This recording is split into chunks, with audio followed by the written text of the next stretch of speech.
I'd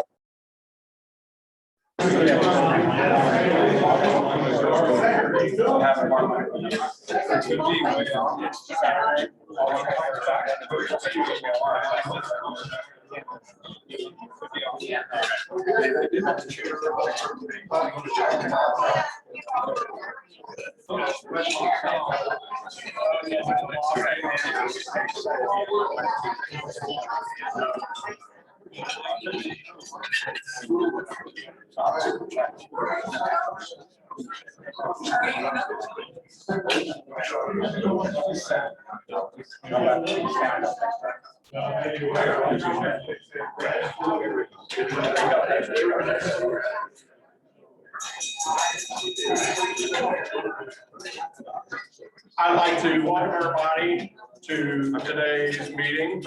Special thanks to those helping with today's program. Trina Rowland at reception. If we can go ahead and stand, please. I'll call George Wild up for our pledge. And George, are you also doing our invocation? No. No. Okay, great. So I'll call George for our pledge and then Duke for our invocation.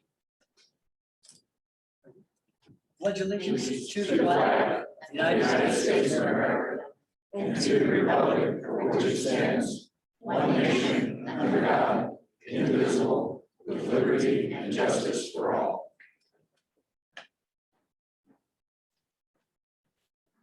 Bow your heads, please. Heavenly Father, because of our many responsibilities, life may seem a challenge. Let us look beyond our day-to-day duties to answer a much grander call to action. Let's help others in your name. We thank you for giving us the opportunity to do good works through Kiwanis. Now bless this food to our use and us to your service. Amen. Amen. And you get reseated. Thank you very much. We have a list of guests today. As I call your name, please stand up and we'll give you a little Kiwanis round of applause at the end. Graham, thank you for bringing 1/3 of the room today. Butler, Mr. David Cunningham, Butler alum, if you could please stand, and then at the end, we'll give all the guests a round of applause. Mr. Brian Detty, the guest, Mr. Bill Dugan, Butler alum, Mr. Phil Eskew, Mr. Ted Green, thanks for your past programs, also Ted, inspirational work. Mr. Bob Hammel, our speaker, you do not have to stand just yet. Mitch Hank, Emily Kitterman, Mark Monteith, Jonathan Purvis, David Briggs, pleasure talking to you about the Indianapolis Children's Board, and Kate Sparrow, the Butler student. So round of applause, thank you very much to our guests today. We have a new member today, Mr. Ethan Hemer, who is going to stand and give us a very, very brief backstory, please. Thanks, Ethan. Thank you. Great to be here. A little bit about me. I'm from northern Wisconsin, transplant Hoosier married. Someone from here is married. We're just welcoming our first child, 8 weeks old. So first in-person event. I've been a member for a couple of months, but it's great to see everyone and be a part of it. Excited to get plugged in and see where I can serve it. Thank you. All right, thanks, Ethan. So Ethan is actually a former Pittsburgh Steeler, so we won't hold that against him, and he's promised to bench press. No, certainly. All right, thanks, Ethan. Mr. Roger Cummins has a brief announcement on the lunch bunch at Iozo's on Monday, July 19th. Back here. Yes, sir. Monday, coming Monday, July 19th, 11:30, we have a lunch group that goes to Iozo's restaurant on South Green Street. If you're interested, please email me or call me. How many people are coming? Work area. We've got 11 already for Monday. So if you game, have a join. All right, thank you very much, Roger. And I've got a meeting Monday. My wife and kids are going to be there, so count them down for 3. Thank you. Lou Drexler has an announcement regarding the Perry Meridian High School Key Club on Riley fundraiser, please. We have one of our members, next to Mang, who spoke here, I think, a couple of weeks ago to the club, is Lieutenant Governor for the Capital Division. The Key Club District and Indy people just raised $18,000 for Riley Hospital. Got an opportunity, we'll put something in the newsletter, but either a corporate sponsor, $100, $200, $300, or individual can help with their meet their goal, a minimum of $250. So think about it. Appreciate it very much. Thank you. Thank you, Lou. Thanks to Janine Kirby and Indiana Members Credit Union for their efforts with Indy Backpack Attack. Check our newsletter for volunteer opportunities. Next Thursday, January 22nd, we will be at the zoo. Karen is hosting us for our zoo field trip. Just a reminder that will begin at 11:30 as opposed to our normal 12 o'clock start time. We're going to be at visiting the crocodiles. So July 22nd, we also have a volunteer opportunity with Backpack Attack. I'm hoping Lou's SLP program can fill those 5 volunteer spots. If you can't do the zoo, but would like to volunteer, I believe it's a 12 to 3 o'clock slot where we're sorting supplies for the Backpack Attack. We will not be back to the Columbia Club until August 12th. We've got an exciting August calendar of events. We've got the superintendent of IPS speaking the second half of the month. Tonight is the high school sports award. You can watch online at 8 p.m. The Kiwanis Marion County High School Female Athlete of the Award of the Year will be announced. Trina, you want to tell us who it is? No, I'm just kidding. Trina knows. Stay tuned. Stay tuned. It is also Kathy Lee's retirement party at Ivy Tech tonight. We sent over lots of pictures for her work with the Abe Lincoln Scholarship. The transitions on this agenda are great, Kelly. We go from the Abe Lincoln Scholarship. We are also accepting donations in Jim Blythe's name. Jim passed last week. It was good seeing so many of you at Leopard on Sunday. Duke, thank you for sending over the representative from Salvation Army as well. It was nice having him there for Sarah, Giuliani, and Mandy. A long line, long procession Sunday for Jim Blythe. And Kelly, thank you so very much. Working with Austin Green, getting some of that historical literature together. I learned in 1987, Mayor Hutna declared August 22nd, downtown Indianapolis Kiwanis Day. August 22nd is downtown Indianapolis Kiwanis Day. Be sure to get a paid sticker for your valet registration.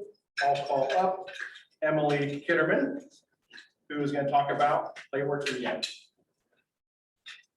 All right, good afternoon. Hello, everybody. Can everybody hear my voice? All right, I'm not going to use the microphone. I'm kind of bringing out my playground recess voice because that is what PlayWorks Indiana exists to do. We are all about leveraging play for positive student outcomes. And I'm here today, welcomed as a guest because we were a grant recipient from the Kiwanis Club of Indianapolis this last school year. Which I know I don't have to tell many of you that this past year and this past school year, especially for young children, was incredibly challenging. And especially from the lens that we were coming from, and that our PlayWorks exists to leverage play for positive student outcomes, both within that physical health and wellness piece, making sure that every day kids have that opportunity to be physically active, but also using play and teaching educators at schools on how they can leverage play for positive outcomes that then lead to academic success. Essentially, when play is done in an intentional way, we are able to develop in students and give them the opportunity to practice key social emotional competencies that then lead to that academic success, things like focus and cooperation and self-regulation of their emotions, which we all know that this past year was something incredibly difficult. With these kind of ever-changing environments, and especially for kids having to sort of deal with the trauma of the pandemic and the constant stress of those changing environments. And so what our challenge was this last school year, and what funds from you all helped support, was to be able to continue that work and adapt to those ever-changing environments. We went from half of our schools started the school year in person, half of them started virtual, and at each of those schools you had a mix of students that were also undergoing a hybrid model. And so what PlayWorks came in to do this school year was to take our our traditional services and be able to adapt to those every single day, so that we were focusing on making sure kids experience play every single day, regardless of the environment that they were in, whether it was virtual, hybrid, or in person, so that they could start to experience that joy again. And we were able to bring that back into the school year and help increase things of the student focus, being able to make sure that they were ready for their academic activities, as well as being able to uplift some of our upper elementary students into junior leaders, where they got to lead and facilitate some games, including in a virtual setting for their peers, so that that piece of play was integral into happening every single day this school year and bringing back some of that joy. So we are so appreciative of you all for helping support our critical work that happened this school year. I've left some handouts on your table that kind of go into some of our data and evidence-based programs. And I'm happy to answer any questions that you may have. So again, thank you all from all of us at PlayWorks Indiana. Yes. How do you plug into the schools? How do they have to accept your program, obviously? How do you get in the door? Yeah, no, that's a great question. There's a little bit more information on that handout about our services, but essentially we offer a menu of services. We have a critical mass here in Marion County with our direct services. So that's where we are providing a certified professional to a school that is there every single day, facilitating our 4-component program that includes recess, our junior coach leadership program, developmental sports leagues, and class game time. Outside of those direct services, we offer professional development services where we are training educators and administrators at schools on how they can leverage play, utilizing our methodology to really pull out those social emotional competencies. And we offer those professional development services all across the state of Indiana and into Kentucky. So, thank you all.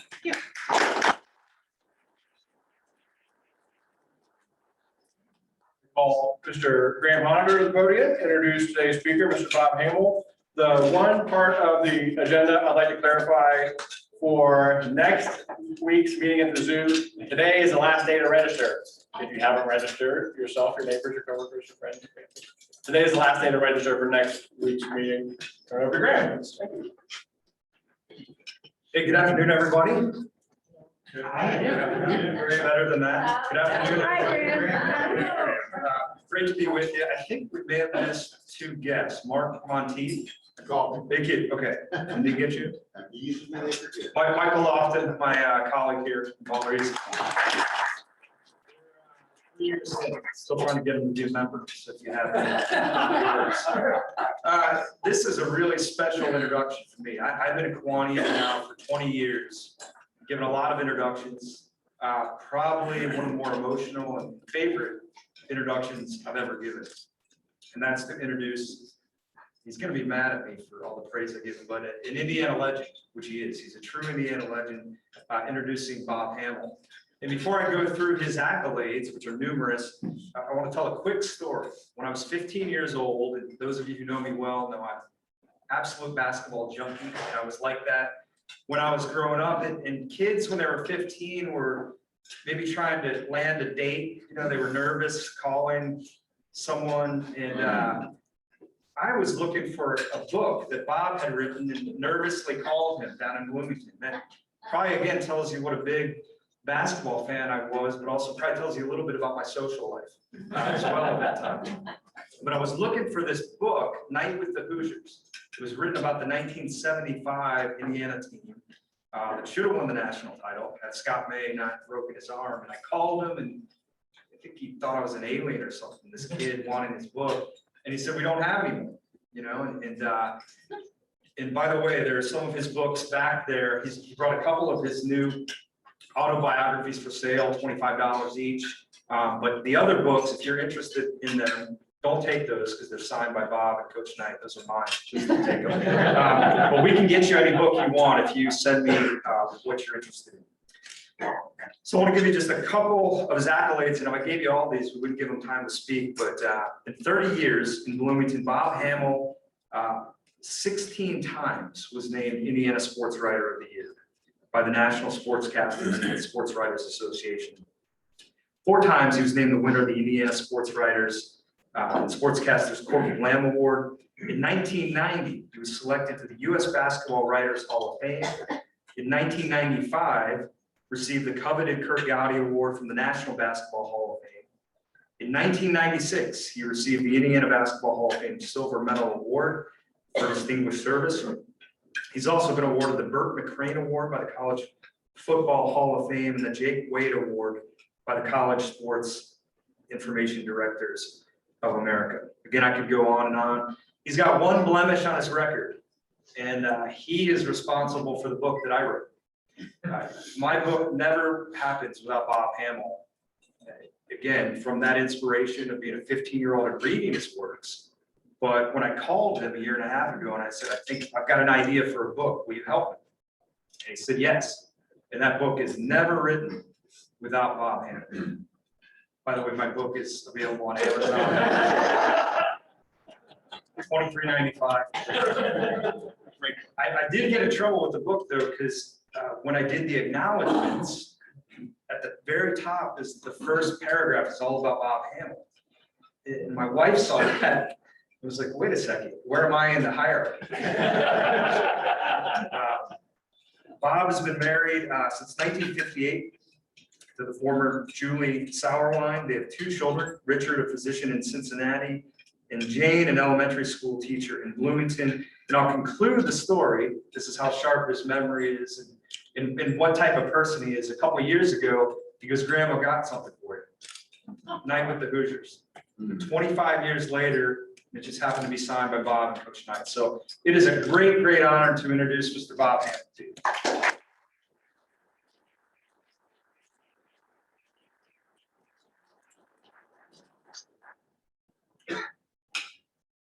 You have to taper a little bit of Graham's enthusiasm, because I went to school with his great grandfather, and he would kind of help raise him.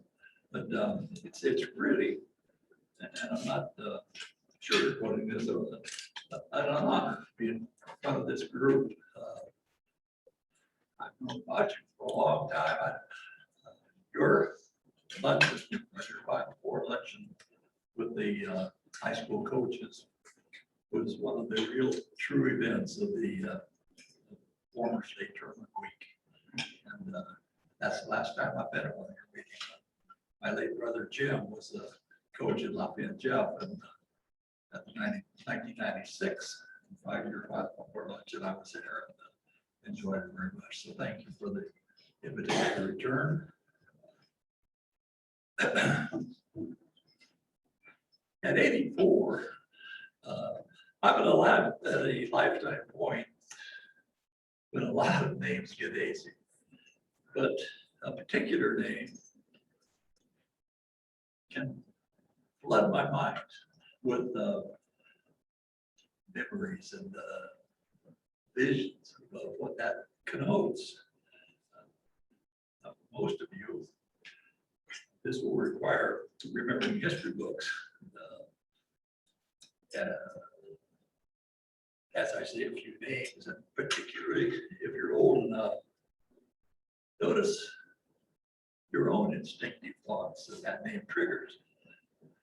Jonas Salk and the end of the terror of childhood polio. Neil Armstrong and the end of American chagrin in a two-nation space race.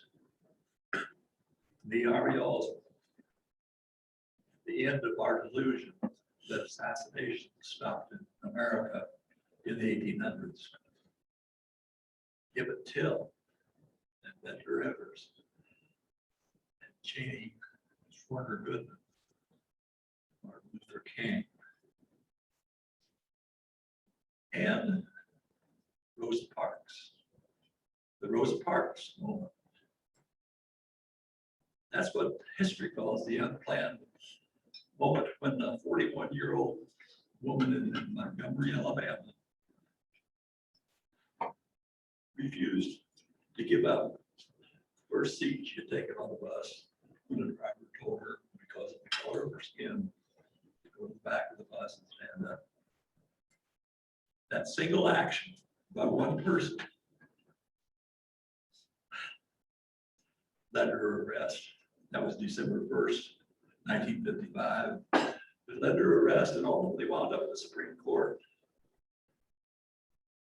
And through all that, an indefensible, way too long tolerated American practice died because of that one moment. We had one of those correcting moments in Indiana. And I'm going to talk to you about it today because I think it's time, way, way, way past time, that that act's impact, its significance is recognized. Because what I'm talking about is college basketball's Bill Garrett moment. That happened more than 70 years ago. And it's overlooked in history today because today's kids, today's people, I'm sure can't imagine a day when college basketball was all white. I'm sure most of you know the basic Bill Garrett story. I'm not sure you know how different today is, not because times just changed, but because of one athlete's bold and lonely 4-year struggle. There's an authorized Indiana historical marker on site in Bloomington on the IU campus on the street side lawn of the building that was IU's basketball home for 30 years. The building where Branch McCracken coached 2 national championship teams. The building where Bill Garrett made history.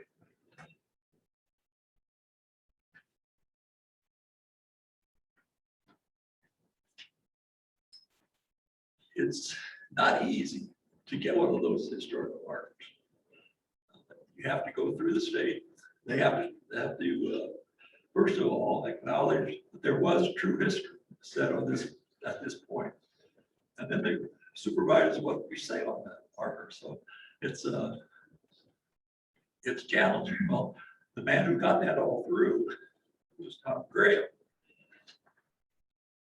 Tom was the author of this book, Getting Open, the Bill Garrett story. Tom has his own very interesting stories. He's an IU undergraduate, Harvard Law School graduate, who was a partner in one of Washington's leading firms, and for the last several years served as America's single representative on the World Economic Court in Geneva, Switzerland. He's quite a person, but his private project was he had grown up in Shelbyville, about 10 years behind Bill Garrett. So he was steeped in this Garrett legendary. He made it a practice over a 7-year period with his daughter Rachel to just do the voluminous research on getting the Garrett story, getting all the details of it. And he also was responsible for the wording on that plaque. I hope someday you can see it. It faces on 7th Street in front of the field house. And both sides of it are used for the wording put together. And part of it I'll read to you. Segregation was rampant when African American Bill Garrett led Shelbyville to the 1947 state championship. And an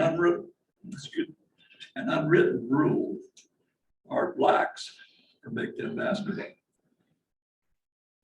Tells of favored grants and Indianapolis black leaders working with IU President Herman Wells to give Garrett, quote, a chance in IU.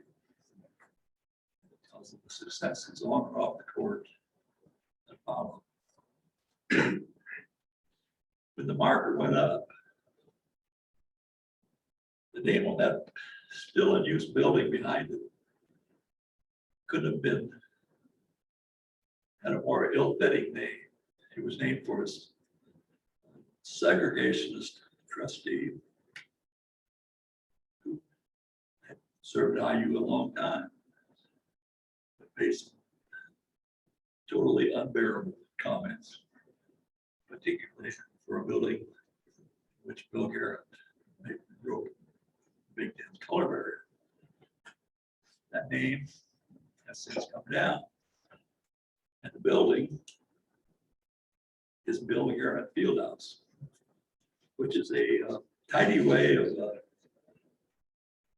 cleaning up things, but it still understates the impact of Bill Garrett's 4 IU years.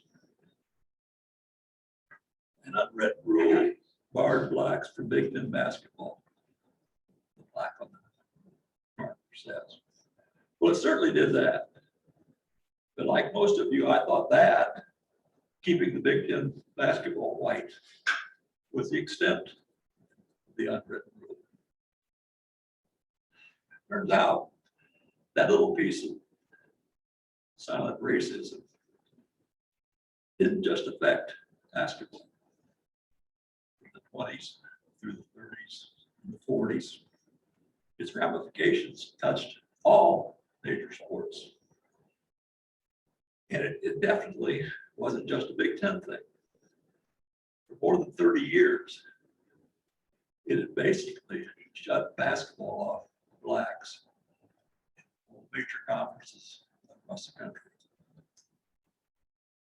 There were exceptions, of course, but basically nobody recruited black players, even in football.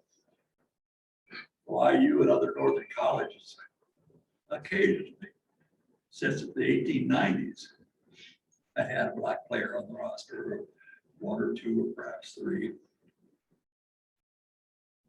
That gentleman's agreement that we attached to basketball even poisoned the air in football.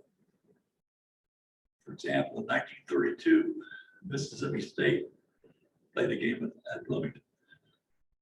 It came up only after IU promised not to use its one black star running back, Fitzhugh Lyons. He sat out that game.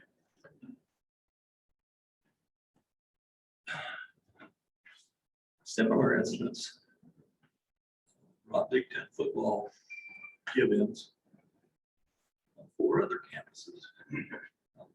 I'll do detail 1. In 1934, Georgia Tech played at Michigan, but only after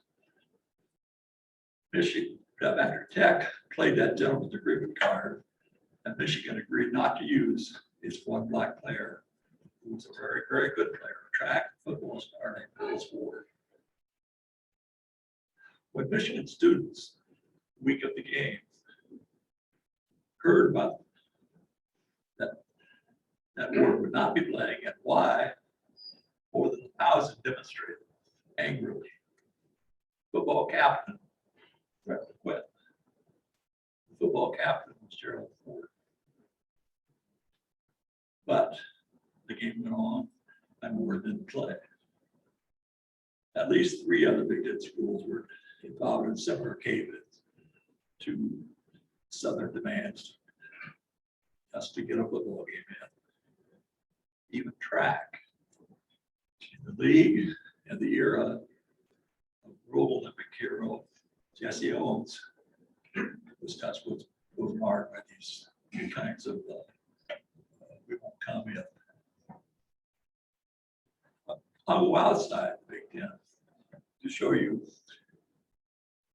how the ugly side,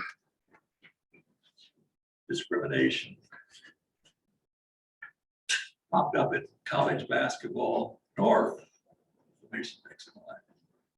In 1934, Notre Dame played at the University of Detroit.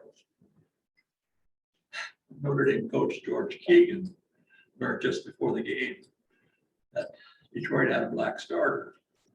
He threatened not to play the game. They did go ahead and play, and they won handily. But the basic story came afterward. Files show that the Detroit athletic director was one who wrote a letter of apology to the Notre Dame president, Mother Tom Mara, whose response by letter to the ATV was, at first, I could see no objection to your using a Negro on your team, but George, Coach Keegan, pointed out to me that there is a difference in a game where there is such physical contact between players scantily clad and perspiring and poor. I cite this not to denigrate Notre Dame, but to illustrate how general, how embedded this racial ignorance was, even at the presidential level, even at a major Christian university. And at its core was this unwritten rule. Did such a thing even exist? That's where the Grahams come in. Their diligent digging in preparation for this book found a spelled out definition in the intra-administration record that I use, saying, quote, there was quote, no written rule in the Big Ten regarding blacks' participation in athletics, but the unwritten rule subscribed to by all schools precludes colored boys from participating in basketball, swimming, and wrestling, skin sports, sports. Then we fought a war, and the United States of America probably were never more united than they were in that effort. The president's sons, billionaire sons, black, poor people's sons fought that war, and some died. And through it all, the Army remained segregated. And so did athletics, especially college basketball. In March 1946, jumping Johnny Wilson, barely over 6 feet tall and playing center, led Anderson to the state championship. He was fabulous in the championship game, scoring 30 points, which was unheard of in those days. That's Anderson defeated the Fort Wayne Central team and had beaten them by 27 points in December. Johnny was Mr. Basketball, of course, with not one major college offer. He took the only offer he had, little Anderson College in his hometown. And the Big Ten Gentlemen's Agreement had held.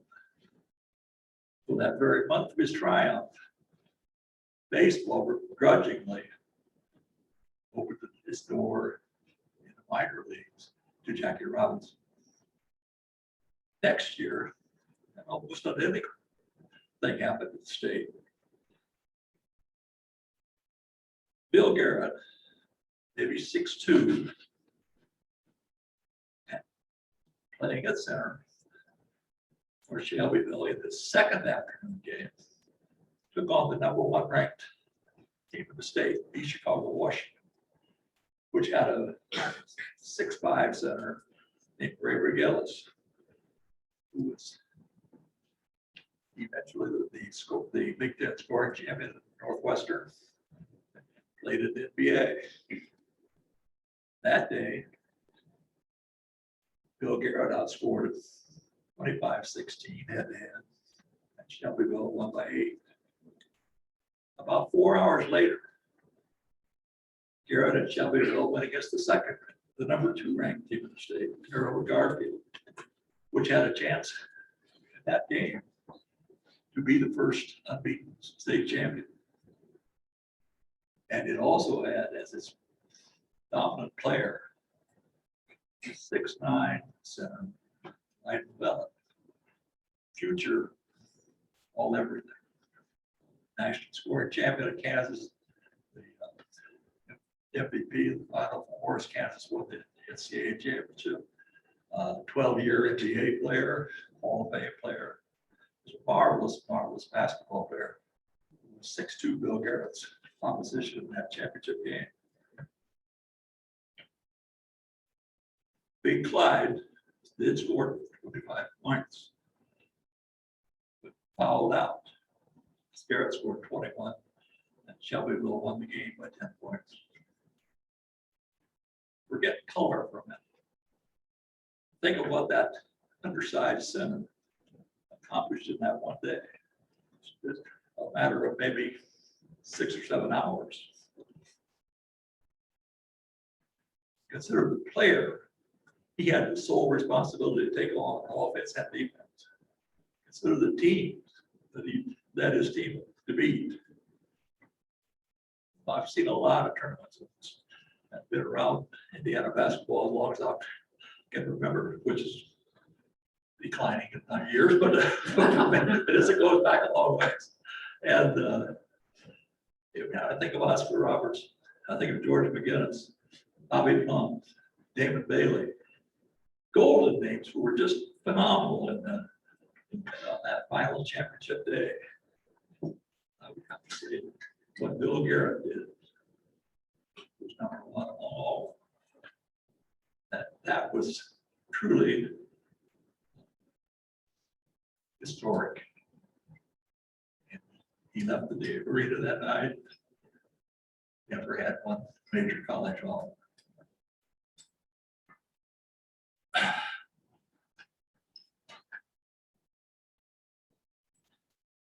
This is in Indiana, where high school gyms, almost cathedrals. The game of basketball is close to spiritual.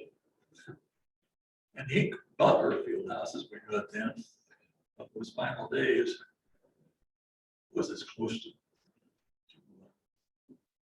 sacred as the Hoosier could get. But ahead for Bill Garrett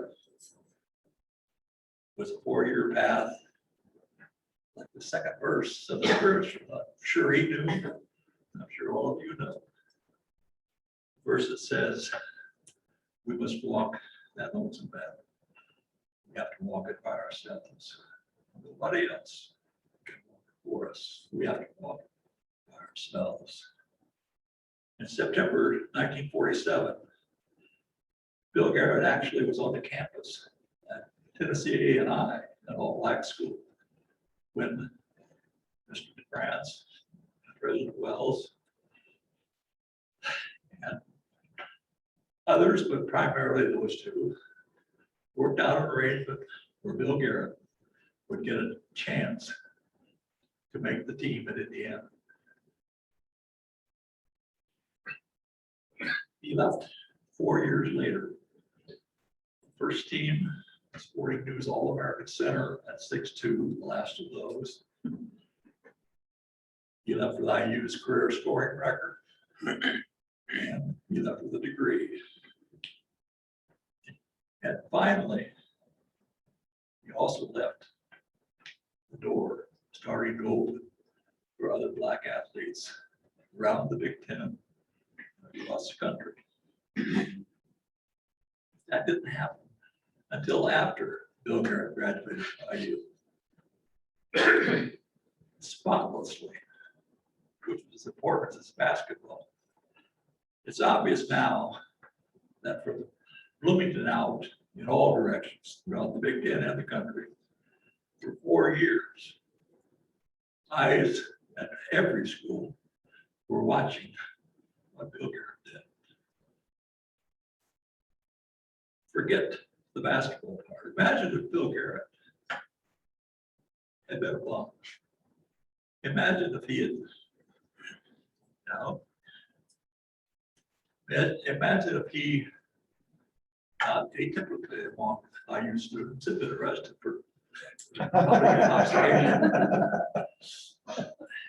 In Bill's case, that would have been tragic. Who knows how long that sets the door opening back. But 1951 is also the year, third year coach John Wood had his first black player at UCLA. The league so racial that Jackie Robinson had played basketball there pre-World War II. Twice led the conference in scoring. Never made the all-conference team. The Southern Cal coach didn't put him on his first, second, and third teams. Sometime after Jackie, the Bears apparently went back up even at UCLA. Because John Wooden wrote that after Garrett. And after Garrett, 5 Big Ten schools immediately after recruited their first black players. The Big Six Conference with Kansas as its centerpiece allowed blacks to play anything. That changed after Garrett and major independence. One by one, the leagues and the schools across the country changed. Even a decade later in the Deep South. I doubt if today's students can't even imagine a day when college and pro teams were all white. I'd like to see them educated. I'd like to see America educated about college basketball's Rosa Parks movement, about college basketball's Barry Rickey, Jackie Robinson. In the post-Garrett decades, I think IU and the Big Ten were reluctant to admit there was a day when both operated with such a shameful policy. But I'd like to both celebrate that here in Indiana, in the Big Ten, is where that ended. To look at baseball and realize that once the Brooklyn Dodgers and the National League were as racist as anyone, they're known today for being the place where that stopped. Now, just as basketball annually has a Jackie Robinson Day. Now, they didn't rush into it. The first one of those was 57 years after Jackie's first game. But they do have it.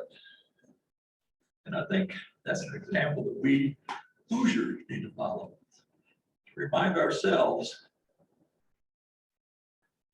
that college basketball's ascent from that ugliness began with one courageous player, the state that loves the game the most. December 4th, 2023 is a little more than 2 years away. That will be the 75th anniversary of Bill Garrett's breakthrough game at IU. Wouldn't that be an ideal day to invite ESPN in to have maybe a noontime student seminar on Bill Garrett Fieldhouse? Bring in black speakers who understand that the door was opened to them by this man. There are many, and they wouldn't have to be solely IU players. There are players around the country that know of Bill Garrett, that know what he did and that the door he opened. You know it much better than most of us and the public, the American public does. And then maybe that night, first doubleheader, the two teams that really benefited this, the IU men's and women's teams, playing against perhaps a team with a racial history of some very great history of some sort, such as UTEP or Texas Western, which was the first all-black starting lineup of a national champion. And can you see Assembly Hall with these white shirts, replicas of Bill Garrett's jersey, the floor all the way up to the top of that balcony. ESPN's cameras carrying that out. I'll be 87 by then. And I hope to see something like that. Which, by the way, is not just about Hammel. I agree. There are thoughts and preliminary plans aiming towards something on that day. Right people, including Tom Graham, are involved. I think it will happen. I hope to be there, and I hope that you, I hope all of Indiana, all of America can tune in and watch the story reach its climax. That's all I have to tell you. Thank you very much for your attention. I'm not sure I.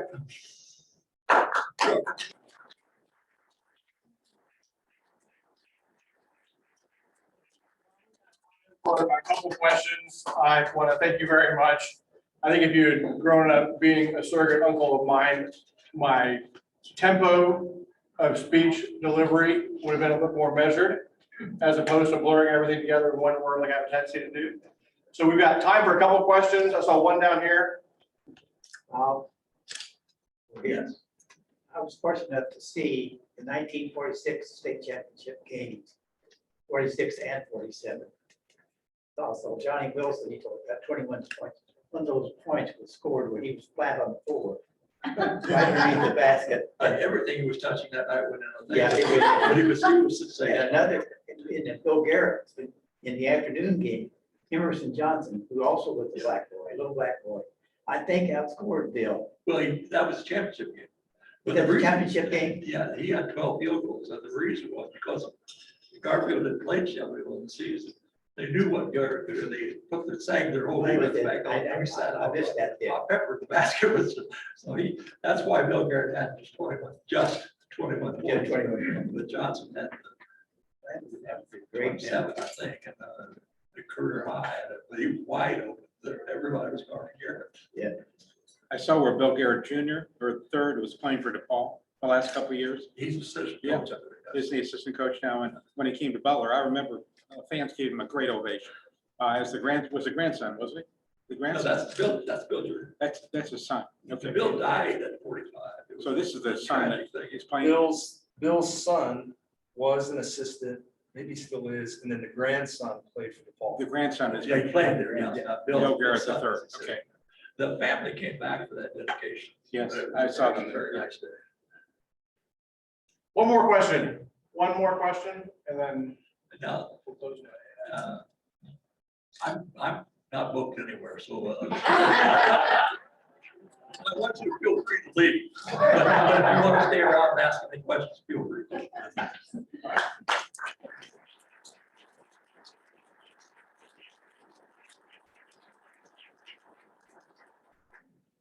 All right, thanks for your time.